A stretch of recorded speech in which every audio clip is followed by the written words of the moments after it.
How's things been after the last few weeks of the point and run? Yeah, obviously it's a difficult time for everybody. The new manager came in and first two results were great, and I think as a squad you think, right, this is the turning point and we're going to kick on now, and unfortunately that hasn't been the case. Conceded too many goals recently and obviously not done as well as we can do at the opposite end of the pitch. So yeah, it's not been a great time, but we go into the game tomorrow knowing that we need to get something from the game. We need to obviously stamp our authority on the match. We can't afford to sit off them. We know how dangerous they are on the break, so we need to get about them and pick a result up from somewhere, and hopefully that'll kickstart our season. Is it a case that those two wins when we first came in sort of just masked the sort of issues that we're having and are still having? I don't know. I think there's fine lines in football. I think obviously when you're down there where we are, it just seems that the littlest of slip-ups, or somebody might lose a man, and you get punished. And obviously when you're up the top of the table, sometimes you get away with them little mistakes. So now there is fine lines. I wouldn't say that them first two results masked over anything. All season it's not been good enough. We know that as a squad that we're capable of a lot better. There's a lot of the team still in there who were involved last season and the season before when we were very successful.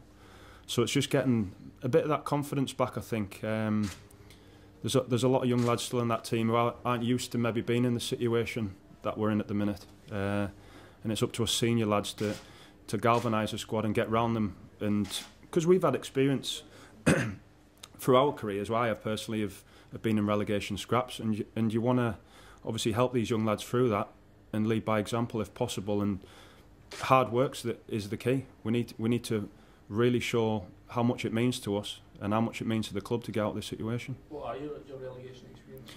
Well, touch wood, I've not actually been relegated, so I'd like to keep it that way. But no, I've been in a couple of scraps through my time in England, but luckily we got out of them. And which clubs? Bradford, we were down there, which big club.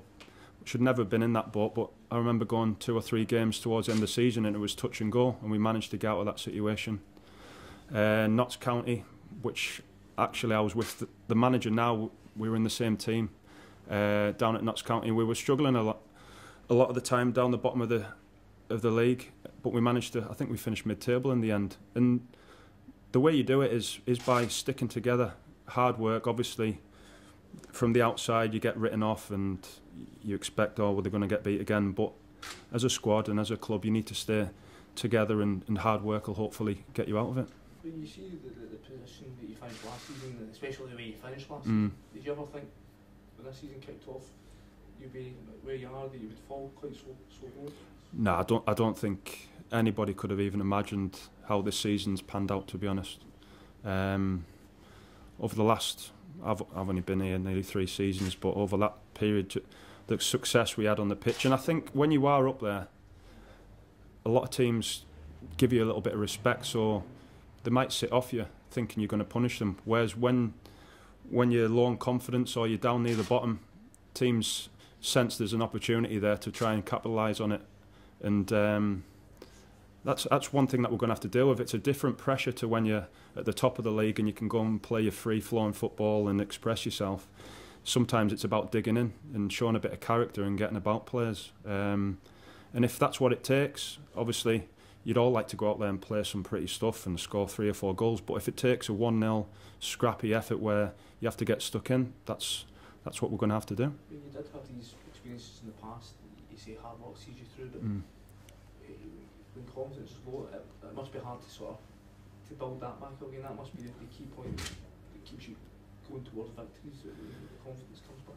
Yeah, I think it swings both ways. I think the hard work initially, if you can get that victory, then that's what gives you the confidence. If you can get 2 or 3 wins and the smiles back on faces and everybody's going into games obviously looking forward to it, and it can kick on from there and be a springboard for the season. So I think the initial of togetherness, let's obviously get about them, and obviously we're well aware of the threats that Dundee United can pose on us tomorrow. We've come up against them already a few times this season, and we got our rewards in Kenny when Kenny took over for the caretaker. The first match we beat them 1-0, and I think that was by obviously not letting them settle on the ball. If you sit off them, they're going to punish you. There's no doubt about it. So that's what we need to do. It's been a difficult season, not just for Mull but for Sunderland as well. So it's sort of a double negative feeling so far. Yeah, but we managed to beat Newcastle again, so that was nice. And I think Defoe probably save us from going down this season. So hopefully he can kickstart Sunderland, and hopefully we can kickstart our season tomorrow with a win. No solids for you so far though. What's that, sorry? No solids for you so far though. No, that's it. But there's a long way to go. So hopefully we can both have a good second part of the season. It took a kind of wonder goal to beat you guys last time you were at Tannadice. I mean, is that kind of performance the kind of blueprint for you guys away from home at Tannadice?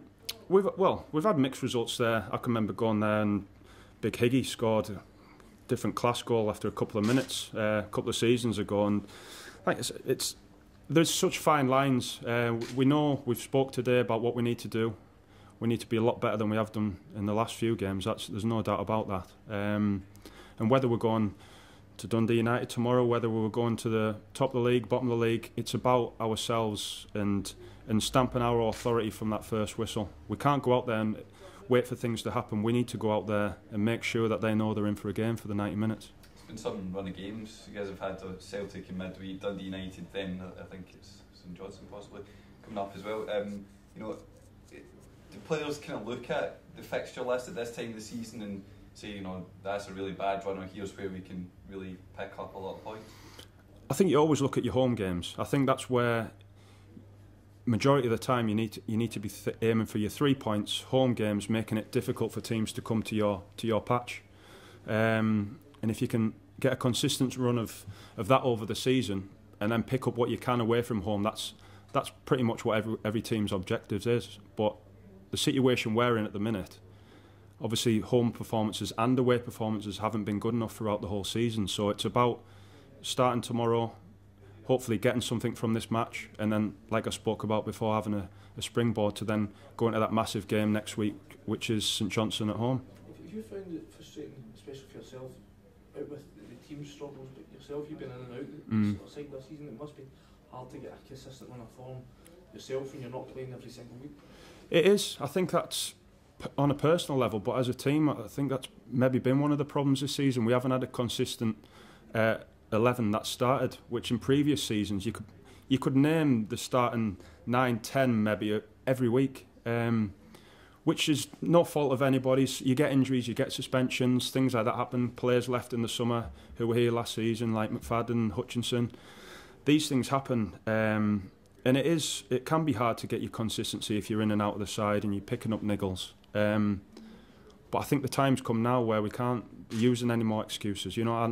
Obviously it's not ideal, but it happens to every club. Sometimes worse than others, and we've had one of them seasons where it has been very bad for us. But hopefully now this second part of the season we can get a few of the injured lads back. That physio room's hopefully going to start getting smaller, and the gaffers obviously spoke about bringing some fresh faces in, so that'll encourage everybody as well. So no, hopefully it's looking a bit more positive. Was there a feeling though that the way that when you got those 2 victories, that was perhaps you clear the relegation zone, you can start looking up, but now that you've had this poor run, that you're starting to think, probably get some 2 points behind us now that we're back into this relegation fight? Were you ever out of the relegation No, I don't think we ever were. I think we didn't kid ourselves and think, right, we can aim for the top 6 and what have you. It was a case of, there were vital victories, but we never got ahead of ourselves. We still knew there was hard work. Them 2 games we didn't play like Brazil or something. All of a sudden, there were hard fought victories, and if anything, the second one was probably not deserved. I think Park Thistle's second half put us under a load of pressure, and a draw probably would have been a fair result. So we never kidded ourselves and came off there thinking we've cracked it. We're well aware that there's still some hard work ahead of us, and I'm prepared to put it in, and everybody else in that change room is prepared to put that hard graft in to get us out of the situation we're in. I suppose, the the nature of the three clubs at the bottom is that inconsistency's been the sort of key of them, that they'll sometimes get the odd result here and then not follow up, but you can't take any chances that St Mirren or Ross County wouldn't suddenly find a bit of consistency. I think Ross County did that last season, had an incredible run, finished 7th last year. You want to guard against that happening again. You do, but I think you've just got to look after yourself. I think if we take care of our results, it doesn't matter what the other two do. We've still got to play them, so I think we've got Ross County away coming up in a few weeks' time, which will be a huge game again. So it's all in our own hands. If we were bottom of the league and adrift, then we're worrying on other people's results, but we're not. We're still outside of that zone, and it's something that we need to focus on ourselves and make sure we get our own results on the pitch.